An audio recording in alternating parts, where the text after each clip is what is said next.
He's the chief pathologist of Lagos State, and he leads a team of doctors who, next to morticians, many feel have the world's most morbid job.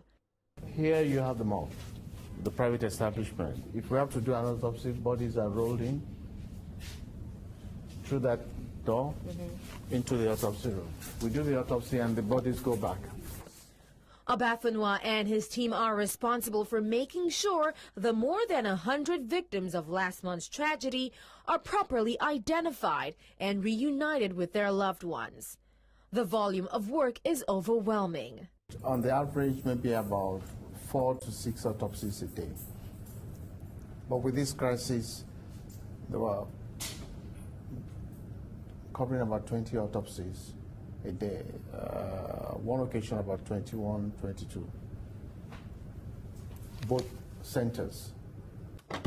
Behind these doors, Nigerian doctors have put in long hours carrying out autopsies on exactly 116 bodies. Now that grueling task has been further compounded by the fact that they had to first embalm the victims' bodies. You had to arrest decomposition, so bodies were being embalmed,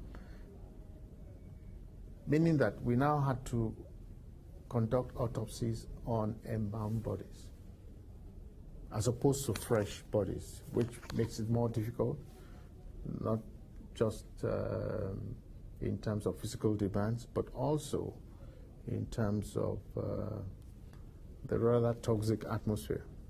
Officials are now preparing autopsy reports.